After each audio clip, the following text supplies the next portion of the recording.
This video is brought to you by Raycon, or should I say, the Raycon Gaming Series. Experience compact design and convenient portability with the wireless gaming earbuds, or get yourself completely immersed with the wireless gaming headphones. Both providing a comfortable fit for your ears and are perfect for your next session on consoles, whether it be on your Nintendo Switch, which is what I like to use them on, especially when I'm traveling. You can use them on your PC if you want to, or even on your easy-to-get PlayStation 5. No, couldn't finish that sentence. But as both are universal, you can also just use them for everyday use, like listening to music or podcasts, or even answering phone calls, on the rare chance that it isn't a spam bot. Their hypersync low latency technology ensures that what you see is what you hear with no lag, and you know how much I hate lag, so it's pretty important. And with the built-in optimized gaming mic, your voice will come out crystal clear and all unwanted noise will be blocked out. I'm not sure if my raging swearing after my next Splatoon 3 communication error counts as unwanted noise though. Click the link in the description below or go to buyraycon.com/Somecallmejohnny to get 15% off your Raycon purchase, plus $20 off Raycon's gaming earbuds, or $10 off their gaming headphones. Your continued support would make any of this possible, so as always, I'm deeply appreciative. Thank you very much. Now let's continue on with the show.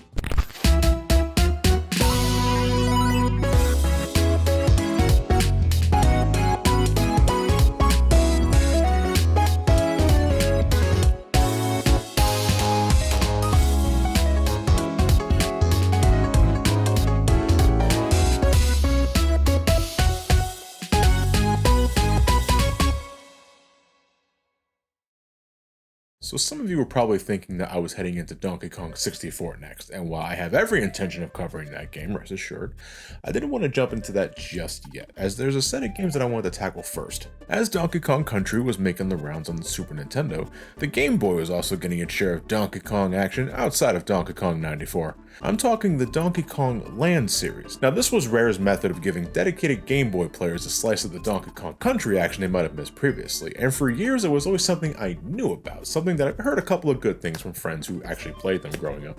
But until this video, never played them myself, and today I'm looking to change that, and we're going to be looking at the whole lineup, and then some, but let's say things slowly here. It's kind of crazy to process that among development of the console games, Rare still had resources and time to make handheld counterparts. Even before Pokemon entered the scene, the Game Boy was the handheld of the 90s, outselling all of its competition by millions. So if you wanted to maximize profits and all that other shit, you gotta give the Game Boy some love too. What helped is that the process of making the Donkey Kong Land games was like how the Country games were produced, even using the same technology to create the pre-rendered graphics that would revolutionize the 2D playing field. So I figured most of the heavy lifting was already done by the end of DKC1's development. Now it was just a matter of shrinking things to fit inside the banana yellow Game Boy cartridge. As for the result, I won't mince words. This was a bit rough for me at first, because even when using emulation or backlit screens, if you bought these games from like the 3DS eShop, it's kind of difficult to make out what's what. This game was impossible for me to play with the original black and white graphics. It just wasn't pleasant to the eyes, and I don't know how the hell legacy players managed to deal with this on original hardware when the backlit screen wasn't even an option. I mean, you work with what you got, and I haven't forgotten the days where I would stand next to a lamp just to see things worth a damn on my old Game Boy. But I think it's extra challenging when you got a game that tries to rock the same detailed sprites and backgrounds that from a distance gets easily jumbled. If you were one of the few that had the Super Game Boy though, things would get a little better, but though the game claims to have Super Game Boy enhancements, that really just means you got this nifty border, which is cool, I like it, but the colors are still monochromatic. It's just now everything's brown or green, blue. Doesn't do much to mitigate the problems I already had. The character sprites also got a little fuzzy at points. I noticed it happened more when there was a bunch of moving sprites on the screen at once, but I don't think this was a natural occurrence. I actually think this was an emulation issue running the game in Super Game Boy mode, because to jump a little ahead here, it didn't get anywhere near this bad for Donkey Kong Land 2 or 3. It didn't really affect anything, so it's really not a big deal. It's just have care when you're trying to play this via emulation. Honestly, I think the best way to play these games is with the Game Boy Color. Not that they have like Game Boy Color enhancements like with say Pokemon Yellow, but characters, enemies, and collectibles are more easily discernible, sharing a similar color palette. And that made things much better in the long run, though I only learned of that after I already played the first Donkey Kong Land, so hindsight's 2020. Just to give an idea on how I approached these games for this video, I played the first Donkey Kong Land using the Super Game Boy palette, then I played Donkey Kong Land 2 with the Game Boy Color aesthetic, and then I went back to the Super Game Boy for Donkey Kong Land 3 when I realized the Game Boy Color's default aesthetic for this game was an inverted nightmare, and I didn't feel like fucking with the colors manually. I just want to play the game and get things over with. That probably wasn't the best way to put it. I don't want to make it sound like I didn't enjoy my time with these. They're much better than fucking Sonic Blast, that's for sure, but let's get things started beginning with the very first Donkey Kong Land. Compared to the two games that follow this, Donkey Kong Land is a continuation of the original Donkey Kong Country, as this game takes place after the events of that game, but before Donkey Kong Country 2. Believing that people only like Donkey Kong Country for its fancy graphics and music, and maybe he's got an argument there, Cranky Kong bets that DK and Diddy can't replicate their feats on the Game Boy. Donkey and Diddy Kong are up to the challenge, if anything just to get Cranky to shut the fuck up, even going as far as letting the Kremlin steal their banana horde again to give them the proper motivation. So with their bananas once again scattered, Donkey and Diddy Kong travel across the land to prove Cranky wrong and fuck up King K. Rool in his penthouse apartment. I'm serious, the final boss of this game is King K. Rool in his apartment complex. It's silly, and though the plot is mainly an excuse to just cram the first Donkey Kong Country into a handheld, I do appreciate the developers going out of their way to justify reusing assets and the like. But Donkey Kong Land isn't really Donkey Kong Country on the Game Boy to my surprise. It does share similarities to the first DKC. You jump and move as before, you collect bananas for extra lives, finding hidden barrels to nab bonuses, and hoarding as many of these DK tokens as you can find, because if you collect these, you can really get the extra lives going in this bonus minigame. You only have two animal buddies in this though, Espresso and Rambi, and that is a little limiting. I really think they could have used On Guard in the water stages, being real. These guys at least act similar to before, so they shouldn't cause you too much issue. But most, if not all, the world's Donkey Kong Land offers contains brand new aesthetics and level themes that the original DKC didn't have, or at least it puts a new spin on a theme that the original had. You know, the jungle and snow levels are really the only things both games share, and they play about the same as before. These haven't changed much besides the inclusion of the flying pig enemies. Alright then. Hey everyone, this is John from the future. Now that I'm looking back at my footage during editing, this game shares a lot more than just the jungle and snow levels in retrospect. I don't know why I limited to those two, but the caverns, the Aztec stages, and the water levels, they're almost ripped wholesale as well. I guess it was just one of those things that slipped my mind during note-taking, and I'll try not to make it a thing to record Donkey Kong Land games in the wee hours of the morning. Anyway, back to our regularly scheduled video. But the Gangplank Galleon Pirate theme that you might be more familiar with in Donkey Kong Country 2, that actually started with this game, as Donkey Kong Land predates DKC 2 by a few months. You got a whole world taking place high in the clouds, and the last world takes place in a regular-ass metropolitan area. Imagine playing a game where you go through jungles, dark caverns, mystic cloudscapes, and Aztec ruins, and the final area is in fucking Jersey. The point is, Donkey Kong Land takes you places, and I was pleased to experience that. But I gotta say, playing this at times was a real struggle, and it's almost strictly centered on the control. Now, the first thing I always do when I'm playing a game, a platformer especially, is that I get a feel for the movement, moving left and right, rolling on the ground, the jump controls. As this is essentially Donkey Kong Country on the Game Boy in a fundamental level, I wanted to see how close to the original this game felt. And there are obvious limitations, like not having Donkey and Diddy visible on the screen simultaneously. I laughed when I broke my first DK barrel to get my buddy. Instead of tagging along behind you, they just fucking take off like they got a rocket up their ass. Donkey Kong Land looked the part for better and worse, but it did not feel the part. It's the gravity of your jumps. Outside of the muddled graphics, this is the big thing I don't like about this game. Donkey and Diddy Kong fall like fucking rocks when you're not holding the jump button down. When you do that, it's a bit better, and for the record, you should always be holding the jump button down when you're leaping across platforms. Trust me, it'll save you some headaches later. Bouncing off enemies especially, my god, you snap back so hard. But you remember that problem I had with Donkey Kong specifically in DKC 1, the weight of his movements? It's twice as bad here for both Donkey Kong and Diddy Kong. The physics in general, I would say, feel pretty wacky. My first real hiccup with them outside of the general controls was the rope climbing in Gangplank Galleon. Sometimes you gotta jump to the bottom platforms after climbing up top to proceed, but if the top of the rope has this little discus thing, that means you can't jump past them. But if you collide head first with it, even by just a little bit, you fall straight down so goddamn fast I thought my controller was busted. This is as bad as it gets, thankfully, but there's always a degree of jank whenever you gotta jump across tiny platforms and again bouncing off enemies to reach higher areas. It just never feels good. But what compounds this issue is, I guess to put it in some way, the game's ambitious attempt at replicating the console's pre-rendered graphics. It's admirable they wanted to give the Game Boy the same look and feel as the Super Nintendo games, but sometimes this game just gets too busy with the detail. Like, it's hard to distinguish what's a background or foreground element. With the jungle, pirate, and Aztec levels, this wasn't so bad, as I found it easy to establish what was safe to jump on. Any stage that had a generic white void as a background was something I wanted to see because that meant I can rest easy for now. But the snow levels, I can barely make out the enemies. The cavern stage is shit. I had a moment where I just walked off the fucking platform because I thought this was a solid wall. It wasn't. The cloud levels, my first time here, it was hell trying to figure out what was a platform I could jump on or a background element. Just aim for the clouds. It's always the clouds you should be jumping on. Everything else is just aesthetic. I gotta say, it's funny how quick the game just cuts to black whenever you fall down a pit. I'm like, well, fuck me, I guess. This game also has selective contra syndrome though, where everything below the screen is treated as a bottomless pit. But I say selective because sometimes the game will do this, and sometimes it won't. It's strange but no less annoying whenever I take a hit and as my character falls off screen, the game treats it as if I fell into a pit, so I just lose a life entirely despite having a buddy on standby and despite the fact that there is clearly solid ground below me. I was just there a couple of seconds ago. This happened a few times throughout my playthrough, not enough to be a deal breaker, but just enough to be an ass sore. And man, I thought the boss fights in DKC were brain dead. Donkey Kong Land apparently thought they weren't brain dead enough. These guys are done and over with before you know it, requiring little effort to finish off. The weird physics and muddled graphics were the only real difficult things to deal with, because besides that, I found Donkey Kong Land's inherent challenge to be comfortable. A couple of sections here and there got a little tight with the platforming, but there was nothing here I felt that was outside of my skill level. Hell, the final world, Big Ape City, I really liked this one.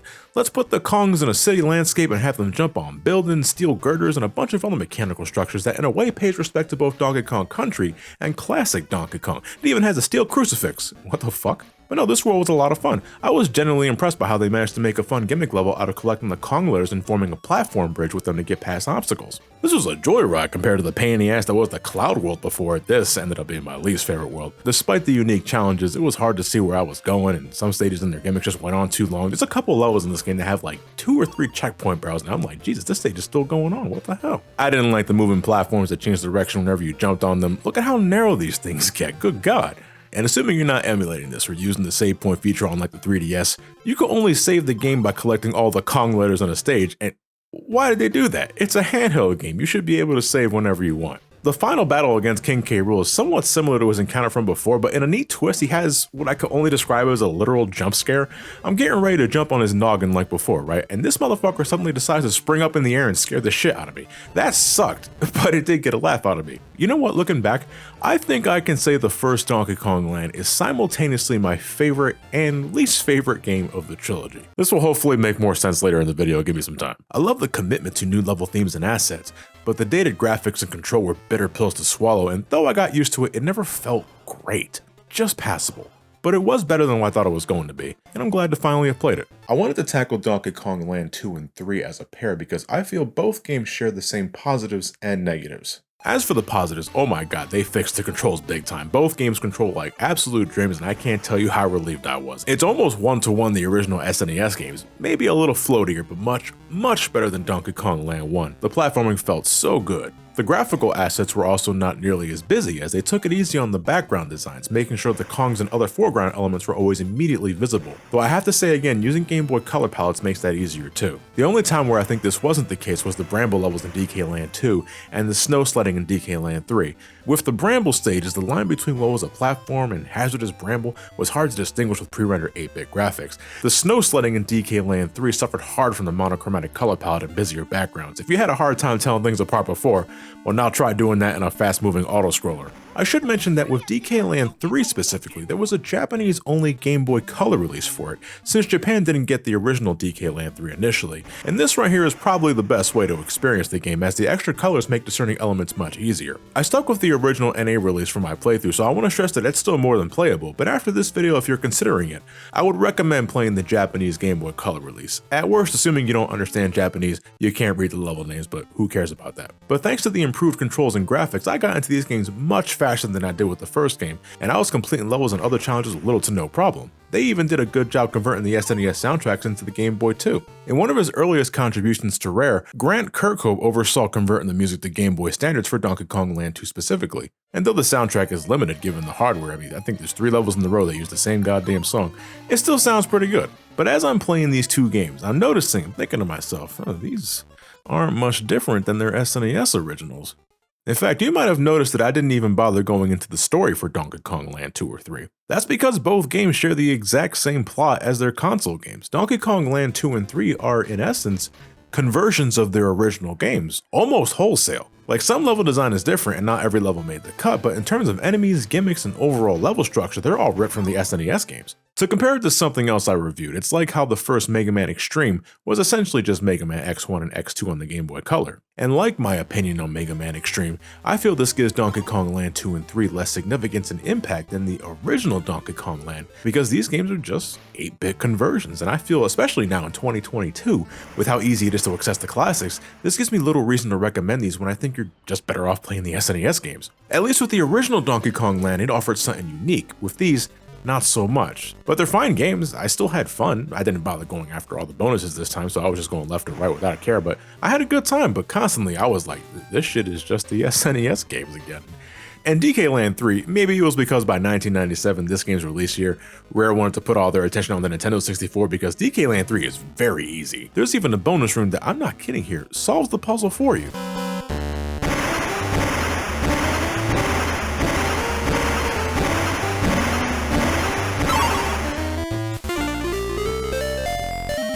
Damn. I don't know, maybe it was just easier for the devs to make these super similar to the SNES games to save on time, given their eventual Nintendo 64 endeavors. I mean, on top of the upcoming Donkey Kong 64, Banjo-Kazooie was also on the docket. Hell, that came out just a year after DK Land 3. And I'm aware Rare probably had like an A team and a B team to split projects up, but Donkey Kong Land 2 and 3 feel pretty secondary even considering that possibility. But apparently someone in Rare thought, you know what, I don't think Donkey Kong Land 1 was much like the original Donkey Kong Country enough, because in the year 2000, they went and made Donkey Kong Country for the Game Boy Color, what's considered to be a spiritual successor to the Donkey Kong Land series. And yeah, I would say it shares a similar spirit to Donkey Kong Land 2 and 3, because Donkey Kong Country on Game Boy Color is just an 8-bit conversion of the Super Nintendo game. Need I say more? I feel I really don't need to, but if you wanted to play a worse version of Donkey Kong Country, this is the game for you. Yeah, I'm gonna be blunt right off the bat, I didn't like this one. Outside of the fact that it really is just an 8-bit version of Donkey Kong Country, so it's nothing you haven't seen already, they fucked up the controls and it's somehow worse than the first Donkey Kong Land. If you thought the gravity was silly as shit before, this game feels like you're always jumping with cement in your shoes, and I really have to emphasize how awkward this makes platforming, because even the basic shit feels like a struggle. Hit detection can also be a little scuff. What's going on with this bonus here? Touching the letters, but the game isn't registering it. Some of the barrel launching sequences feel out of whack because of the different physics and timing required. The barrel chains in Treetop Town are nothing like they are in the original game. Their timing the launch was easy as pie, and if you were slightly off, you can adjust your position in midair just enough to save yourself. In this version, you can't veer left or right in midair at all after launching out of the barrel, so if you don't get it just right, that's a life gone. That was so fucking annoying. Being on a smaller screen with a smaller resolution also means we got some screen crunch. And I didn't find this so bad most of the time, but man, when it gets bad, it's bad. The minecart levels are more difficult because you have less time to react to upcoming hazards. All of the forest stages in Vine Valley are nut crunches because of how much you can't see coming. Worst area of this port, that's no contest for me. I feel there isn't much else to get into, and I really don't want to make this an extra 10 minutes of me saying that it isn't as good as the SNES game. I think I made that clear at this point.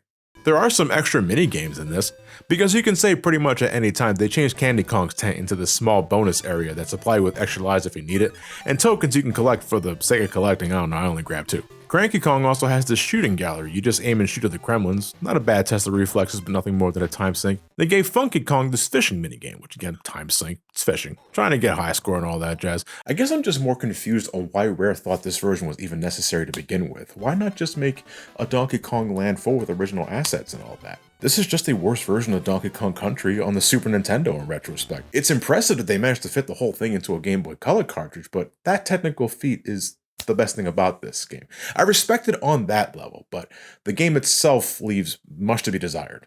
But believe it or not, we're not done yet. Rare was not finished with bringing Donkey Kong Country to handhelds, because starting in 2003, they started bringing the whole original trilogy to the Game Boy Advance, like how Nintendo brought the Mario games to the handheld with the Mario Advance lineup. I was a little surprised that Rare handled these at all, seeing as by this time the deal with Microsoft went through. But since Microsoft wasn't in the mobile market, they figured it was fine to let Rare continue to make a few things for their former publisher. You know what, I can give Microsoft brownie points for that. It's a pretty Chad thing to do. But what we have here are the SNES versions scaled down a bit for the Game Boy Advance screen, and because this was likely developed before the Game Boy Advance SP hit store shelves in early 2003, you know how it goes. Measures had to be taken to compensate for the dark screen of the original wide model. And with these games, that means removing darker elements altogether. Any stage that had a gloomy atmosphere had all that sucked away, and the primary colors pop out as much as obnoxiously possible. I don't think this looks too bad with DKC 2 and 3, but DKC 1, Jesus, when the whole picture isn't completely washed out, sometimes it looks like I'm watching side-scrolling vomit. But I understand that compromises had to be taken to make it work at all, so you know, it is what it is. These are ports that, if possible, I recommend playing on original hardware, as playing them on a backlit, blown-up screen really shows all the cracks at the seams, even more so than other GBA games I reviewed. Audio quality also took a hit, unsurprisingly, but they did add a bunch of new samples for a lot of things. The Kongs have voice samples now. All the Kremlins don't share the same Like before, they all have something unique now. Though fuck whoever decided to give the sniper in DKC3 a voice, because that laugh...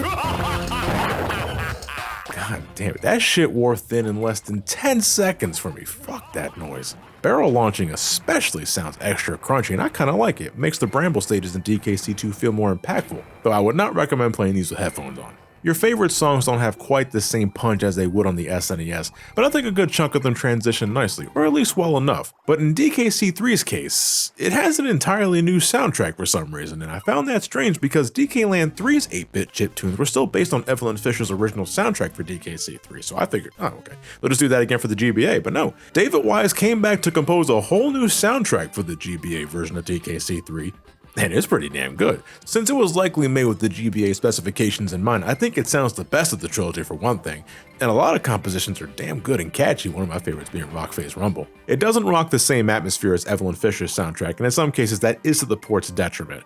David Wise's new track for the tree levels completely saps all the fucking tension out of the one level where you're being chased by a menacing Saul. Just for comparison's sake, let's give it a listen.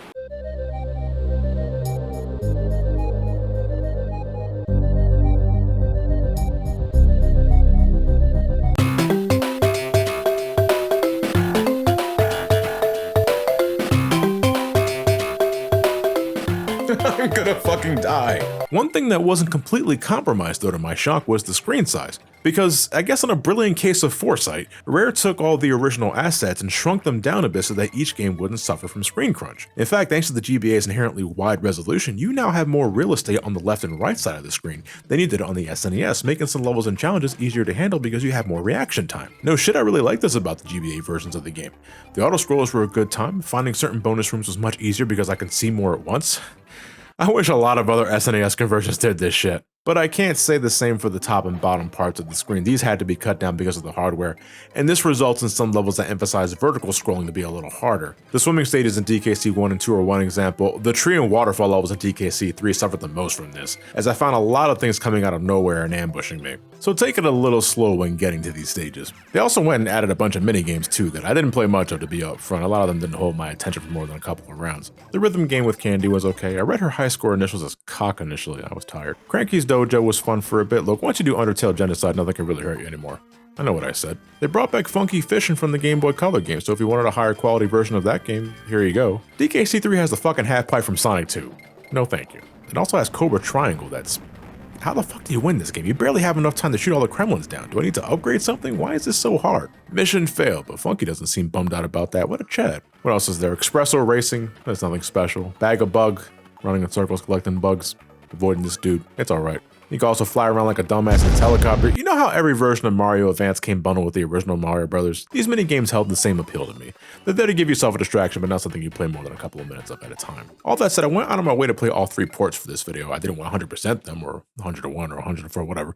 I already did all that in the original SNES videos, and Jesus Christ, they even added more collectibles to these games if you could believe it. These photographs to complete these galleries in DKC1, the feathers in DKC2 to increase Espresso stats in that racing minigame I mentioned earlier, exactly what I would call an incentive outside of the number going up. DKC3 just added more banana bursts to collect, and you gotta play a lot of those mini games to get them all, on top of the Simon Says stuff. I'm good. I just got to the end and that was that. And though visually they're worse off, these are still great versions of the original DKC trilogy. The controls are pretty much one-to-one. There was no level that was really compromised or changed dramatically. In fact, in DKC1's case, they made it a little better, except for the warp barrel sequence, because I thought I was going through an acid overdose. The fuck am I looking at here? They retooled some of the boss fights so that they're not so mind-numbing. The Queen Bee has an army of zingers you gotta take down first before you can smack her again. Really Naughty drops stalactites every time he jumps down now. You have to fight both of the Master Neki simultaneously in the final encounter with them now, and you have to actively attack the oil drum with TNT barrels instead of just waiting for him to kill himself. In DKC 2 and 3, they even added a new boss altogether, and they look like shit. They don't quite match the original aesthetic, so they come off more as photoshopped CGI models. The fights are interesting, but God, are they ugly. They also changed how the bears looked in DKC 3, and look, I know I said they weren't that pleasing originally, But this ain't what I would call an improvement. Look at this Captain Crunch looking motherfucker. But they added an entirely new world for the GBA release of DKC3. It's called Pacifica, and I found it to be pretty fun. Some refreshing spins on earlier level tropes, the difficulty that perfectly matches the rest of the game's challenge that I enjoy from the original release. And I found that especially noteworthy because I think most times when I'm playing an updated re-release with new content, the design and feel of the new stuff doesn't quite match the vibe and feel of the original stuff. And with this world, I didn't really think that. It feels like a lot of honest-to-God care went into making these ports, and I recommend you try them out. They may not share the same visual and audio fidelity, but at its core, it's Donkey Kong Country with a few added bells and whistles. I would recommend them. I do find it a bit anticlimactic that the Donkey Kong Land series started as something original and then quickly devolved into watered-down ports of the console games. I think there's still a market for revitalizing the Land series and giving people some original adventures, maybe some smaller budget side-scrollers for the Switch, and then go to town with that. Donkey Kong Land 1 had some nifty ideas that I'd love to see fleshed out again. Although as far as I know, the upcoming games that I'm getting ready to look at have probably already done that, but we'll have to wait and see. And next time, for real this time, I am looking at Donkey Kong 64 for the Nintendo 64. Be gentle with me. It's my first time.